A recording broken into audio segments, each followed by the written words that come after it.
Black history. According to the public school system, Negroes were brought to America in 1619, forced to work as slaves on plantations, until one day this great white man named Abraham Lincoln came along and felt bad for the slaves and signed the Emancipation Proclamation in 1863, which freed the slaves. But there were still some bad whiteys in the southern states that passed Jim Crow laws for segregation. Afterwards, there came more whites that felt bad and then gave blacks civil rights in the 1960s, then allowed a black man to have the presidential office named Barack Obama. Now blacks are finally equal to whites. We can all get along. The end. Now, moving right along to our English lecture for the day. I don't think so.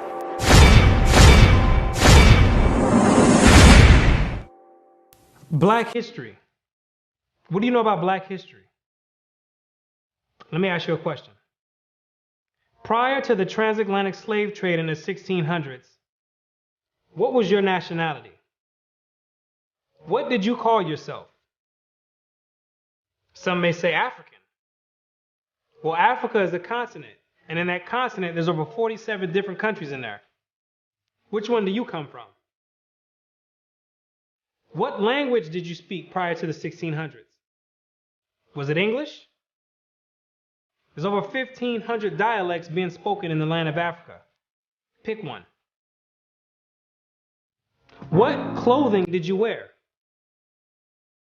Was it high heels and stilettos? Skinny jeans and Vans? What food did you eat?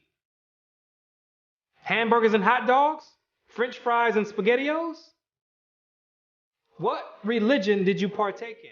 Who was your God? Was it Christianity and Cesare Borgia? Most of you have no idea about the answer to these questions. You have no recollection of any history prior to the transatlantic slave trade.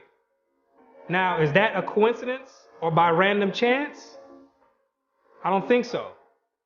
Have you ever asked yourself, why is it that in the public school system, that every time the subject of Black history is taught, it always begins in the 1600s and with slavery? Why is that? Doesn't that raise some antennas and spark inquiry? Why is it that the public school system is so committed to revolving Black history solely on the past 400 years? Why is that? Is it because there's a deficiency in historical data? Or maybe it's because there's no history at all prior to the 1600s. Maybe Black people just poofed out of thin air, sporadically, landed on slave ships, and they said, hey, we got a new species here, and start importing and exporting them all over the world. Maybe that's what happened. The question arises, what is the drawback on this history? Why does it keep being withheld? What's the big idea about it? Why is it being held hostage? That's the question. Why can't it be expounded on? 100 years prior to the 1600s? 300 years? 500 years? 1,000 years? Why is that information not being revealed? What's the big secret? What's the mysticism about it? What you're going to come to realize is that your identity is the biggest kept secret on the planet Earth. Oh, you thought that NASA and the space station and the secret missions being conducted by them, oh, you thought that was the biggest kept secret on Earth. No, this is bigger than that. You thought that the government and the CIA and the FBI hiding information about UFOs and Planet X and Nibiru and aliens, you thought that was the biggest information and biggest kept secret. No, this is bigger than that. The elite Confederate has spent billions of dollars and constructed an innumerable amount of psychological stratagem to ensure that you never received and acquired this information that's about to be put out. You're about to receive pertinent information from some of the most reputable biblical scholars historians, and archaeologists. And they all know something that you don't know. And that's your identity. Ham, the youngest of Noah, born probably about 96 years before the flood, and one of 8 persons to live through the flood. He became the progenitor of the dark races, not the Negroes, but the Egyptians, Ethiopians, Libyans, and Canaanites. Wait, the churches and the pastors, which are set up by the government, all teach in unison a doctrine that all black people come from the seed of Ham. But once you open up scholastic sources, you'll find out that the biblical scholars say something totally different from what's taught in Orthodox Christianity. What do they mean by Ham is the father of the dark races but not the Negroes? The Negroes themselves are a dark race of people, so how can you say that Ham is the father of all these dark races and exclude the Negroes? What are the biblical scholars trying to convey? What the biblical scholars are saying is that you're not African. There's only 4 families according to the Bible that make up the native population of Africa, or the land of Ham. And the biblical scholars know that you don't descend from any one of those 4 families.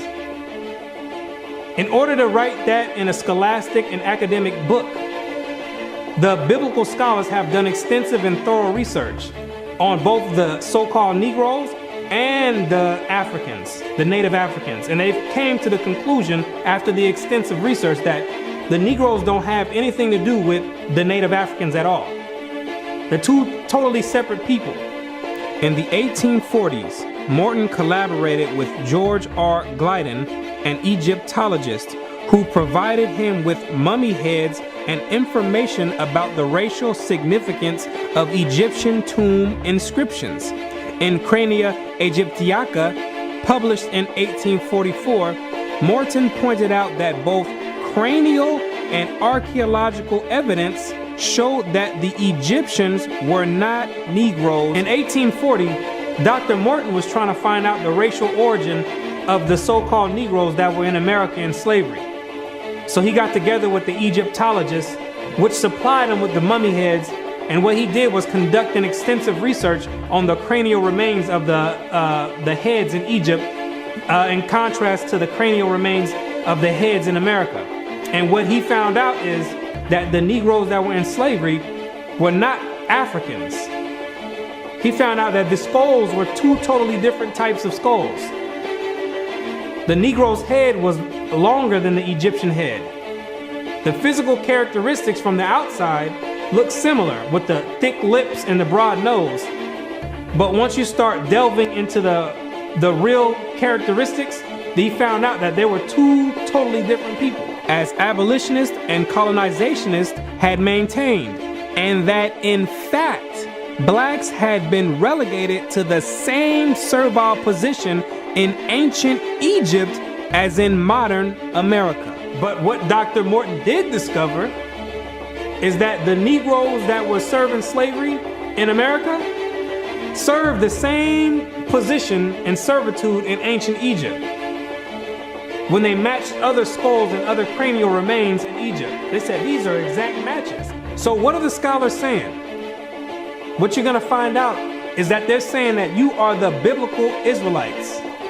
Yes, you're the same exact people that served slavery in the land of Egypt. You're the same exact people that God sent Moses to go redeem under the hand of Pharaoh. You're the same exact people. And when you read the Bible, you'll find out that slavery is a central theme in the Bible. It's a reoccurring theme with the Israelites. The Israelites cannot run away and get away from serving slavery. It continues to happen over and over, all the way up until today. You came out of Egypt as slaves, came down into the land of Israel. No sooner as you got there, then you had the Assyrians come, capture the land of Israel, and take you and make you slaves. In the 9th year of Hoshea, the king of Assyria took Samaria and carried Israel away into Assyria. You came out of the land of Assyria, went back to the land of Israel. Then the Babylonians came, which are the modern day Ethiopians, the Cushites, came to the land of Israel and made you slaves. So all Israel were reckoned by genealogies. And behold, they were written in the book of the kings of Israel and Judah, who were carried away to Babylon for their transgression. You came out of the Babylonian captivity, went back to the land of Israel. Then the Persians came on down there, took the Israelites and made you slaves. For we were bondmen, yet our God hath not forsaken us in our bondage, but hath extended mercy unto us in the sight of the kings of Persia.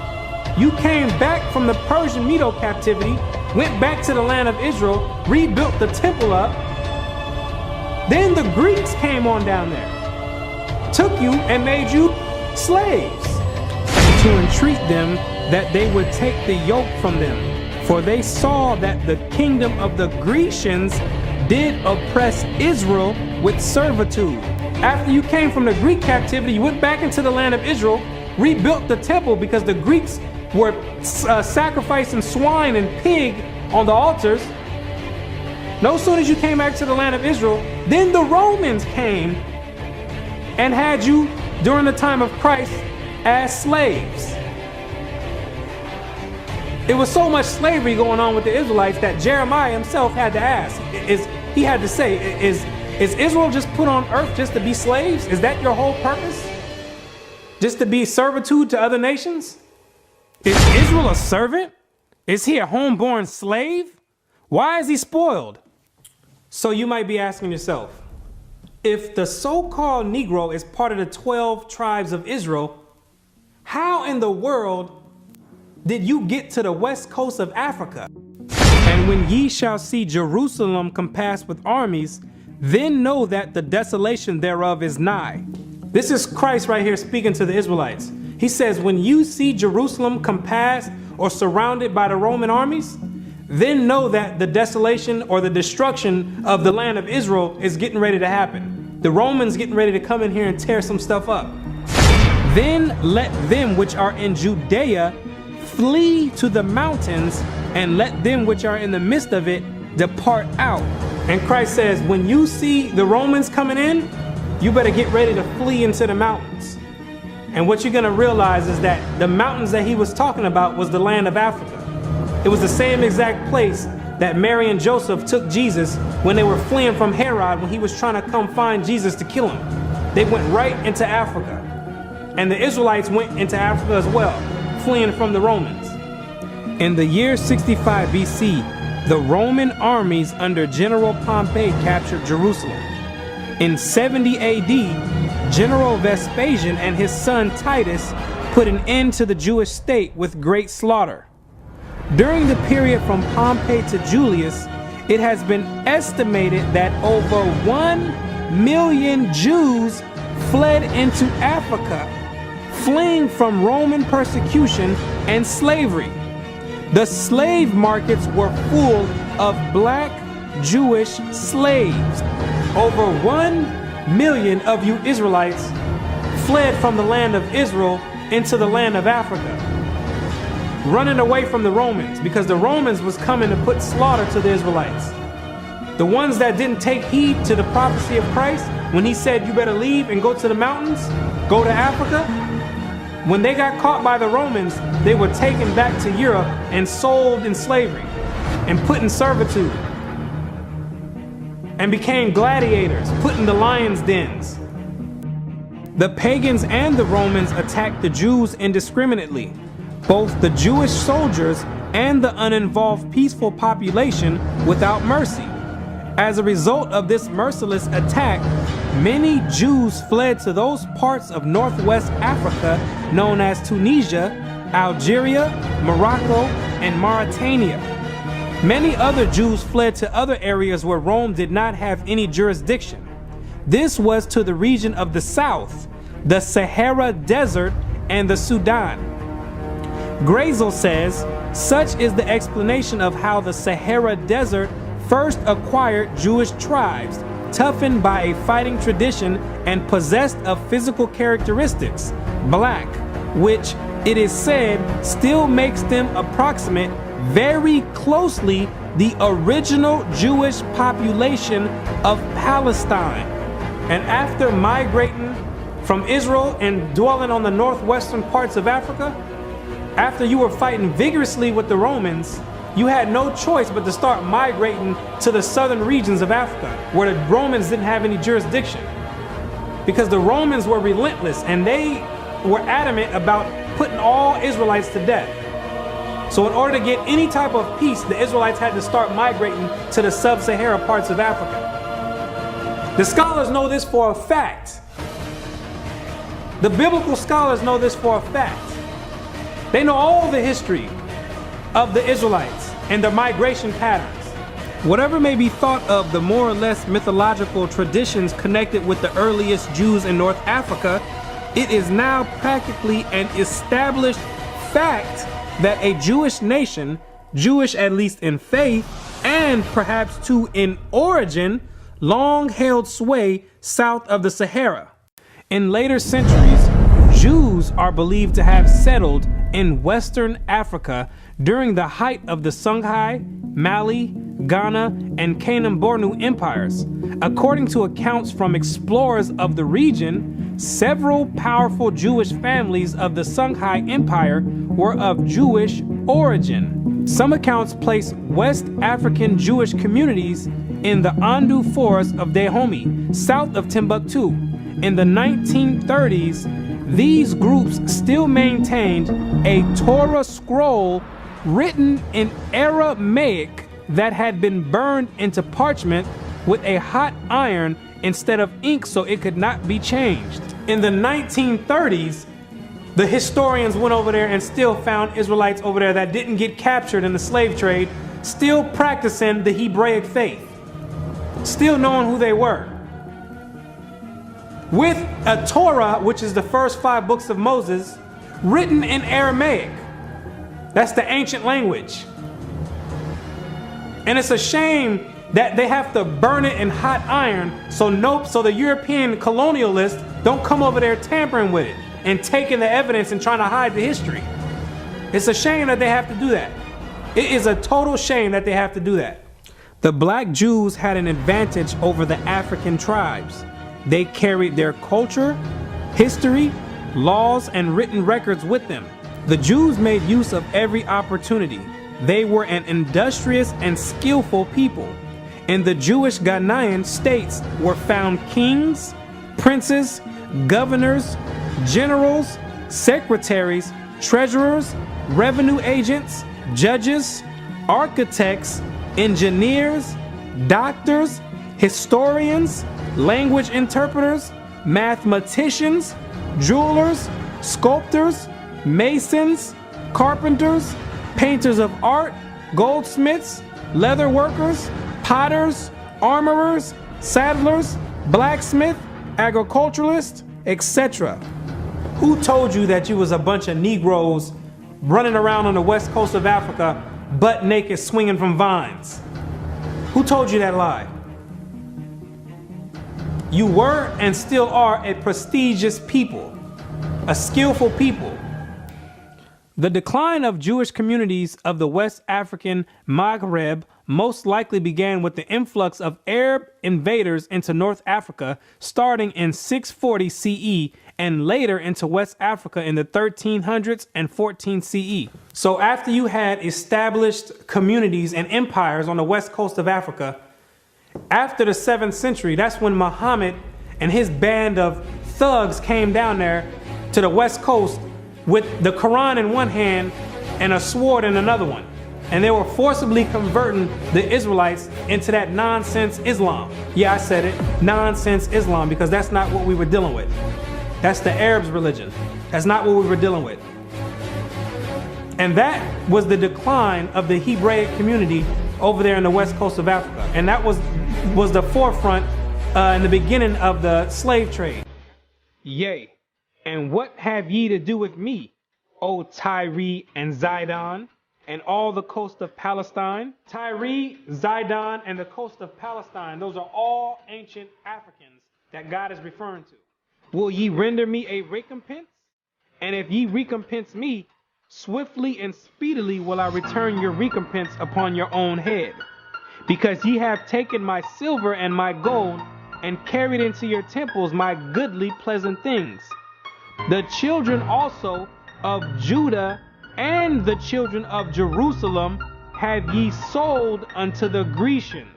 The Africans got together with the so-called Grecians or the Europeans, and they commenced in selling the Israelites that were dwelling on the west coast of Africa in slavery.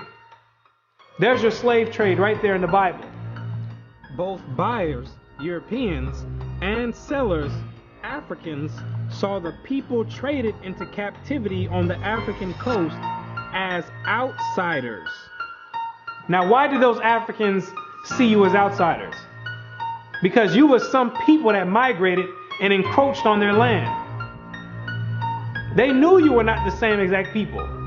The customs that you had, the way you moved, they knew you were not the same people, so they had no problem commencing in a slave trade with the Europeans.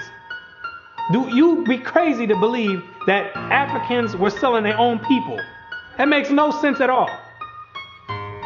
When the Europeans put that in the textbooks, they're using technicalities, saying Africans sold other Africans. When they're using technicalities, what they mean to say is native Africans were selling Israelites that were living in Africa. It'd be no different if somebody wrote history 500 years from now and say there was a slave trade that happened here in America. Say black people got together and start selling white people to the Chinese.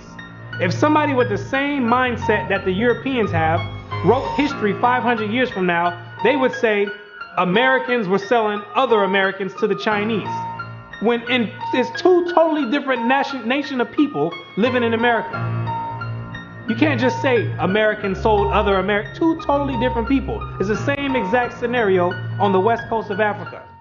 There are both oral and written explanations that trace the origin of the Igbo. And the most tantalizing is an association of the Igbo to the Hebrew race. This assumption is based on the fact that Igbo culture has many similar traditional customs like that of the Jews. Similar customs are observed in marriage negotiations, childbirth and circumcision, restitution, attitude to totem animals and taboos, as well as hospitality to others, especially to strangers, etc. The Igbo are therefore said to be the split and lost group or tribe of Israel that refused to wander further northeast with Moses, but preferred going down southward. The Igbo people have many Jewish traditions. Naomi Katz, the current Israeli ambassador in Nigeria, and others point to their possible ancient Israelite origins. See, the scholars, they've done their research on the Igbo tribe, extensive research. And they've compared the traditions of the Igbo tribe and they've matched them up to the biblical traditions of the Israelites. And they said, whoa, these are strikingly similar. The only way that these people could be practicing the Hebraic faith this close is if they were the biblical Israelites themselves. So you may ask yourself, what is the significance of the Igbo tribe to the so-called Negro in the Americas? When you do the research, what you're going to find out is that the Igbo tribe is one of the main sought-out tribes that were captured and sold in the transatlantic slave trade and came right here to America. The British were the major buyers before they banned their own slave traffic in 1807. They were replaced by the Portuguese and the Spanish for as long as the traffic continued here. The majority of the captives were speakers of Igbo dialects. You can hear me clearly, Rabbi. Let us have your name once more. My name is Rabbi Yehuda ben Shomer. Okay. Well, is it okay if we just call you Yehuda? Yeah, that's fine. Today? Okay, yeah, that's fine. No problem at all. I'll go on even further to say this, that the slave trade is actually connected to Deuteronomy 28, because the majority of the slaves that were brought to the Caribbean islands and brought to the Americas were Igbo people, were people of Hebrew and Hebraic Israelite descent, if you will, And so if you read Deuteronomy chapter 28, it matches perfectly what happened to the Hebrew slaves, the black Hebrew slaves, during the slave trade. It just matches it perfectly. Back up now. I think we just rung a bell here. Hold up now. Okay. Hold up. Hold the presses. Okay. Hold up. I hope everyone is listening to this. This is you about to rock some boats now. Ben Yehuda there. Hold up now. Listen to what he's saying here. So you are saying that there's a great chance, or more so, that the black people that links directly to the slave trade are from the lost tribes of Israel. Is that what you're saying here, sir? Yes, I am. Now, granted, I will qualify that I don't. Wait a second. I don't believe that every single black person is Hebraic or Jewish, but I'm saying that the majority of the slaves involved in the slave trade were Hebrews. These people knew exactly who they were buying and selling, both the Africans and the Europeans. The Europeans, which are the Romans went after 70 AD, they went conquering, and they done hid themselves under different nationalities after they done conquered the native people that were in those lands in Europe. Hid themselves under the French, under the British, under the Portuguese. They're the same exact Romans. And all they're doing is continuing the agenda that was put in place in 70 AD. When they came down there looking for the Israelites. It's the same exact agenda. And carrying it forward to today. It's the same exact agenda. They knew exactly who they were aiming for. It's not by coincidence that all the history matches up perfectly with the Bible prophecies. It's not a coincidence. And then they push a doctrine on you in church talking about it doesn't matter. So then you never go and look for this information. Now you see exactly why they don't put none of this in black history, why they don't go prior to the 1600s. You start digging prior to the 1600s, and then you find out you come or descend from the Igbo tribe. You start doing your research. Well, let me find out a little bit more about this Igbo tribe. Then you find out that the Igbo tribe are known as fact descend from the 12 tribes of Israel. So then you say, hold on. Something's not right here. That's the exact reason why they don't go prior to the 1600s. You're not supposed to find out this information. They're supposed to keep renaming your nationalities every few years to cause confusion and to have you confused, not knowing who you are. Each year, something else come out. First you called Negro, then you called color. Then 10 years later, they switch it to African American. It's all by design. Now you have to be asking yourself, if you are supposed to be the people of God, the chosen people of God, why is it that he continues to allow you to keep going into slavery after slavery after slavery?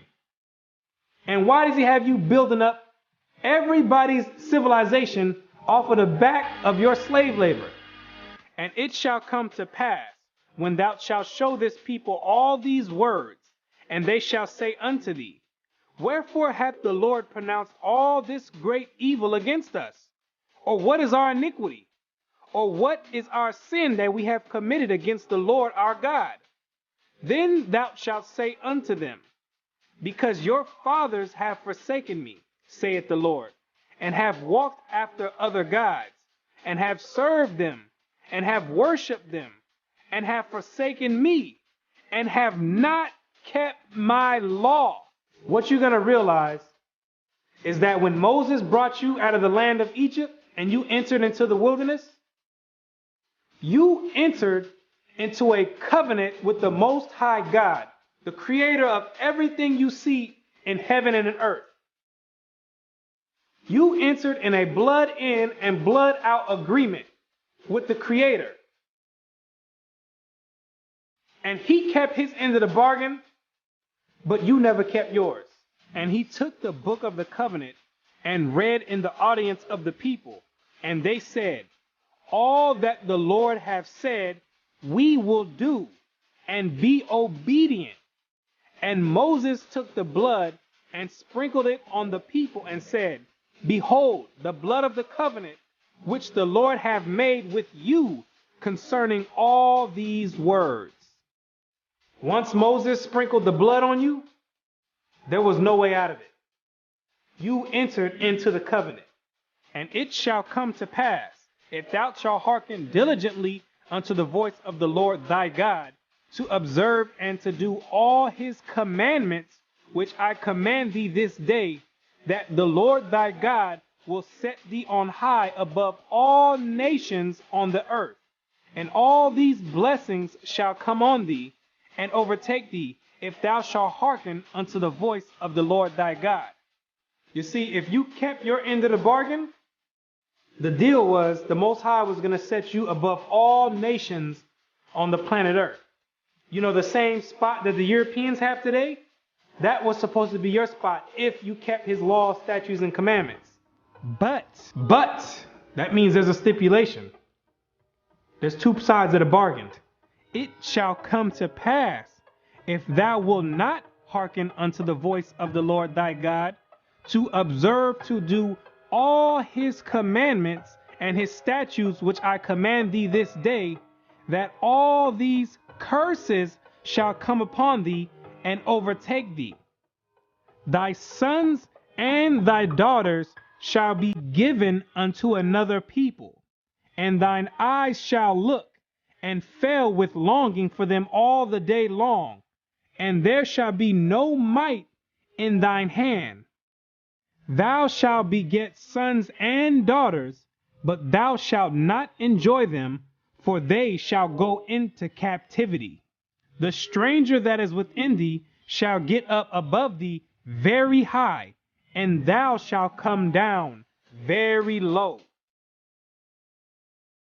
Moreover, all these curses shall come upon thee, and shall pursue thee, and overtake thee, till thou be destroyed, because thou hearkenest not unto the voice of the Lord thy God, to keep his commandments and his statutes which he commanded thee. And they shall be upon thee for a sign and for a wonder, and upon thy seed forever, because thou servest not the Lord thy God with joyfulness and with gladness of heart, for the abundance of all things. Therefore shalt thou serve thine enemies, which the Lord shall send against thee, in hunger and in thirst and in nakedness and in want of all things. And he shall put a yoke of iron upon thy neck until he have destroyed thee. God says you'd have the yokes of iron on your neck until he has destroyed you.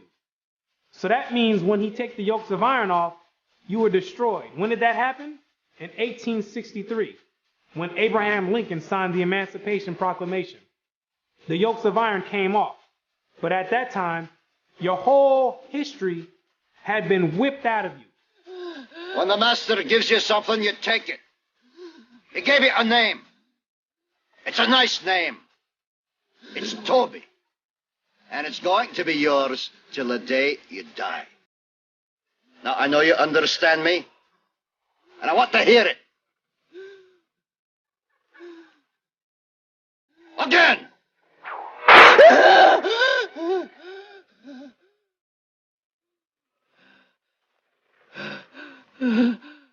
I want to hear you say your name. Your name is Toby. What's your name? Kunta.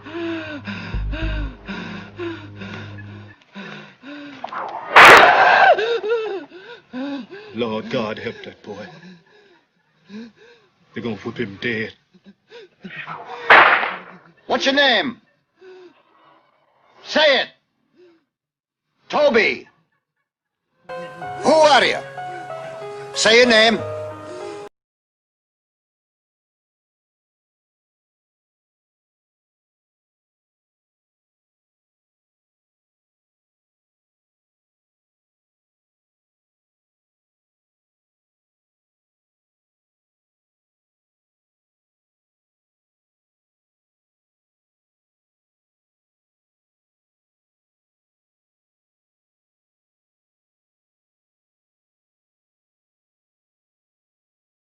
his bosom and toward the remnant of his children, which he shall leave. You wonder why it's black on black crime? You are still breaking the covenant. If you're the real Israelites, who are these people over there in the land of Israel claiming to be you? Those are Romans, Europeans. They got pushed up in the South Georgia, Russia, in the Caucasus Mountains, and hid themselves under the name of Khazars. Between the 8th and 9th century, the Khazarian Empire under King Bulan adopted the traditions of the Israelites and mixed it with paganism and called it Judaism. Yes, we know your history too. Then after the Holocaust, which was politically motivated, the elite used that as a pretext to invade the land of Israel and took those Khazarian converts and placed them in that land in 1948. In May of 1948, a new Jewish state, Israel, was born in a bath of blood. Jewish troops routed Arab forces from the city of Haifa in the first of a series of battles that were to reverberate through the years.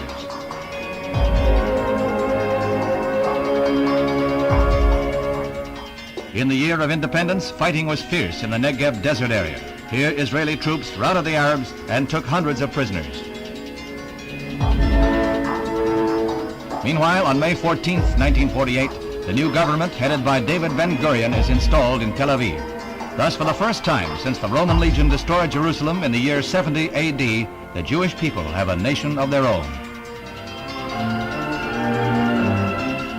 United Nations teams accompany Israeli soldiers under the white flag to retrieve the bodies of soldiers killed in the continuing strife with Arab troops. The UN was able to effect some uneasy pacts calling for a truce, but skirmishes continued to break out. Dr. Chaim Weizmann joined Premier Ben-Gurion in the government. The Jewish patriot became president as Israel went before the United Nations to seek a place in that world body. The Middle Eastern Arabic nations were in violent opposition, and when Israel was voted a membership, they walked out in a body. For the rest of the day, their seats remained empty, but they returned the next morning to no further incident. Thus, history was made as the Jewish state of Israel was born. Conceived in strife and weaned on violence, Israel has flourished to become a constructive voice in world affairs. Her flag became a symbol of hope. To destabilize the Middle East. Prior to that, those people never lived in the land of Israel. Prior to 1948, those people never stepped foot in the land of Israel. Those are Europeans hiding themselves, European Romans hiding themselves under Jewish. That's what they keep doing each time. They keep going different places and taking on different nationalities. They're the same exact people. These are the same exact people that funded your transatlantic slave trade. Yes, the same Jewish man, the same Romans. These are the same people that's responsible for your 400-year short span black history curriculum. These are the same exact people that control the media outlets and push rap music on the whole black community and support it and push it on the forefront. The same exact people. They control all the media. These are the same exact people that are responsible for your Christian churches in all the neighborhoods in the black community.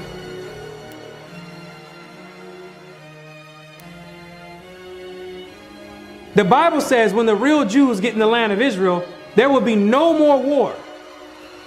Since those converts, Khazarian converts, went into the land, it's only been war.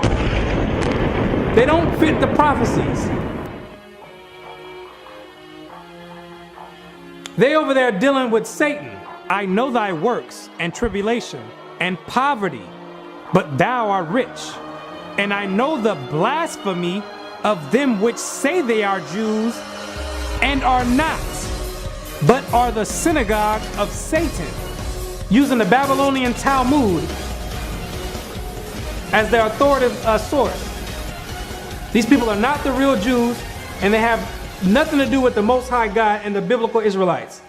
They're not the real Jews, and they're dealing with Satan at the highest level.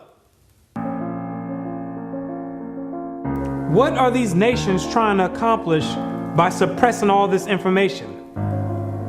what you're going to realize is that there's a group of nations that are confederate together that have been trying to get rid of the Israelites from way back when so they can offset the Bible prophecies.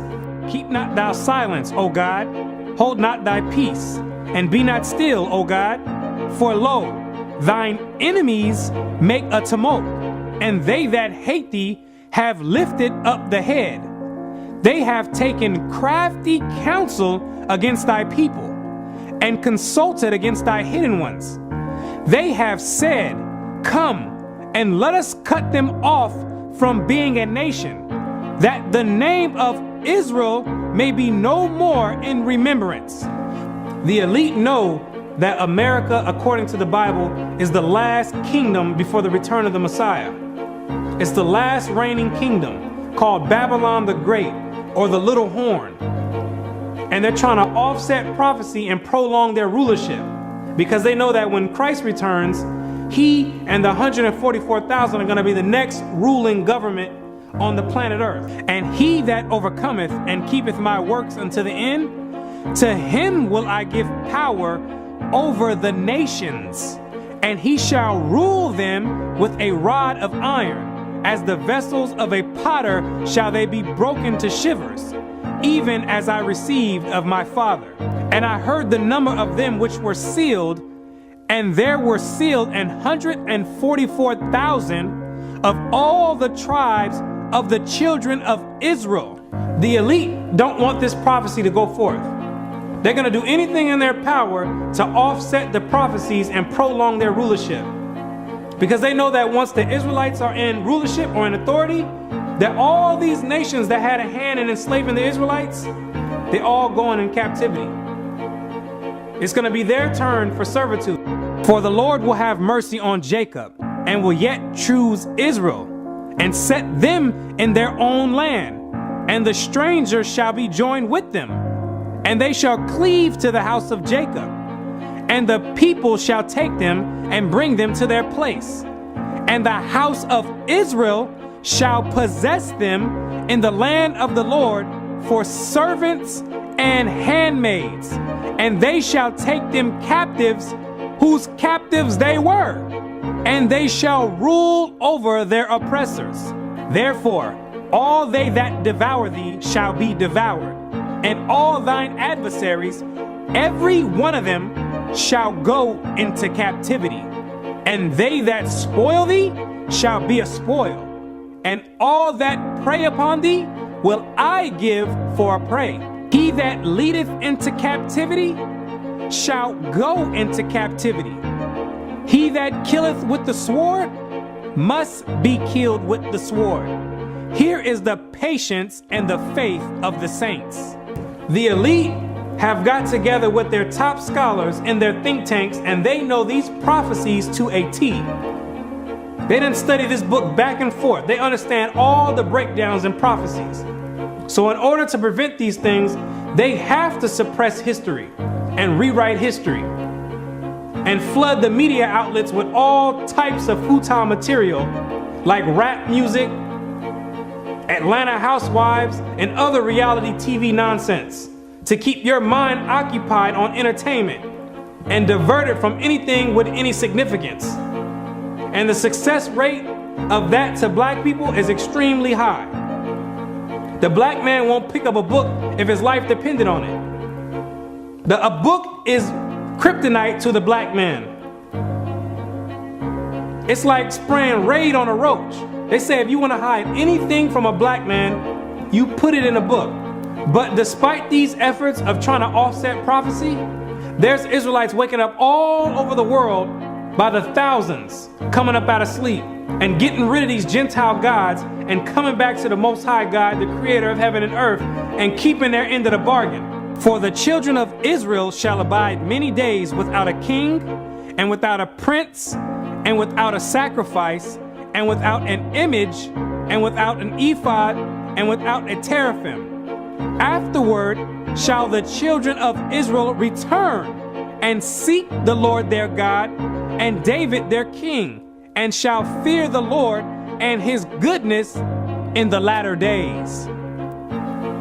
The kingdom of heaven rulership, the governing body, is being set up right now in the midst of everyone, and nobody even knows it.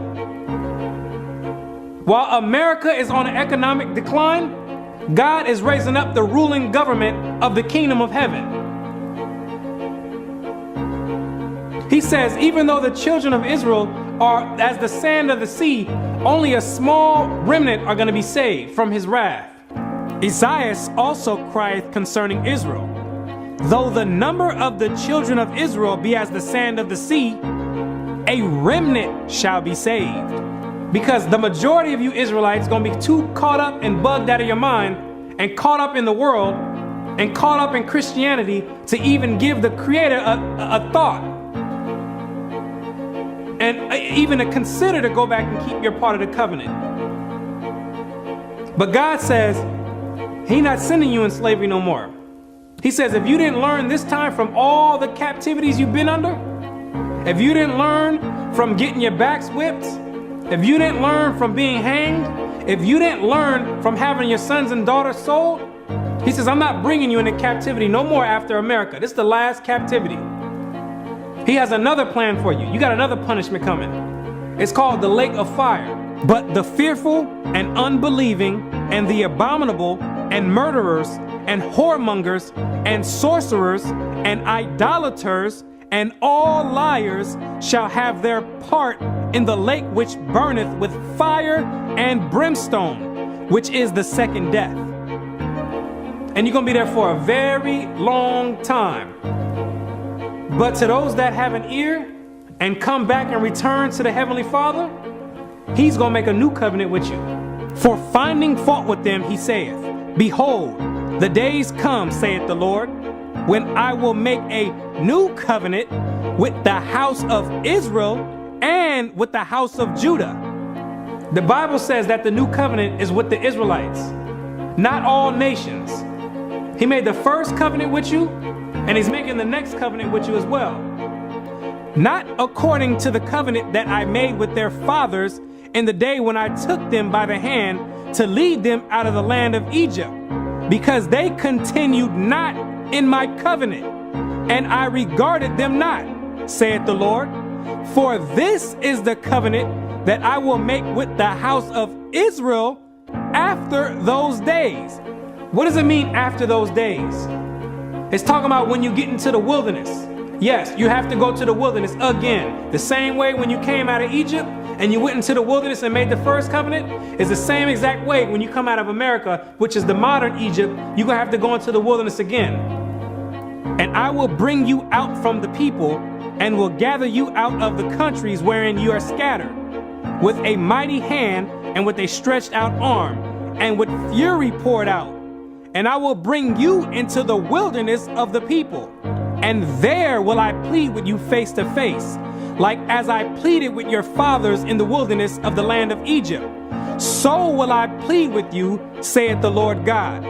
And I will cause you to pass under the rod. And I will bring you into the bond of the covenant. The covenant is going to be made after Christ returns. That's the new covenant. Then there's no new covenant now. You're still under the same exact covenant you made when you came out of Egypt. That's a binding covenant right now. I will put my laws in their mind and write them in their hearts. And I will be to them a God, and they shall be to me a people. And God says He's going to put His laws in your mind. Yes, those same laws that your Christian church teachers are done away with, those are the laws that are going to govern the kingdom of heaven. The same way America has their laws that govern America, the laws written in the Bible in the first 5 books of Moses, those are the laws that's going to govern the kingdom of heaven. Those are the same exact laws that you promised and made a pact with the Most High saying that you would keep, and you refuse to keep to this day. That this is a rebellious people, lying children, children that will not hear the law of the Lord, which say unto the seers, see not, and to the prophets, prophesy not unto us right things, speak unto us smooth things, prophesy deceits. Yet the number of the children of Israel shall be as the sand of the sea, which cannot be measured nor numbered. And it shall come to pass that in the place where it was said unto them, ye are not my people, there it shall be said unto them, ye are the sons of the living God. In these same exact places where you were scattered for a reproach and called by different names like African American, Negro, and colored people, and where you were told in church that you were a Gentile, in these same exact places, it's now being told to you that you're actually the children of Israel. Prophecy is being fulfilled right now. It's up to you now to make a choice. Either you're going to come back and keep your end of the bargain, or you're going to still stay out in the world. And if you stay out in the world, the only thing you can look forward to is weeping and gnashing of teeth. The Most High is extending out his hand one last time. It's either you're going to repent and come back, or you're going to die in your sins. You can hang on to whatever you want. You still want to worship the Gentiles' gods? You go for it. The Gentiles can teach that the law is done away with. They wasn't back there in the wilderness, and they wasn't back there with the blood sprinkled on them. They wasn't under a covenant. They weren't back there saying, we will obey. You did. The Most High never gave them no laws to keep, but he gave it to you. He showeth his word unto Jacob, his statutes and his judgments unto Israel. He have not dealt so with any nation. And as for his judgments, they have not known them. Praise ye the Lord. So there's no punishment for them not keeping the laws. But there's a great punishment for you not keeping it. So it's time to decide. Either you're going to be in or you're out. But now you know who you are.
Thank you for watching False Camera Action. Before you go anywhere, don't forget to click subscribe.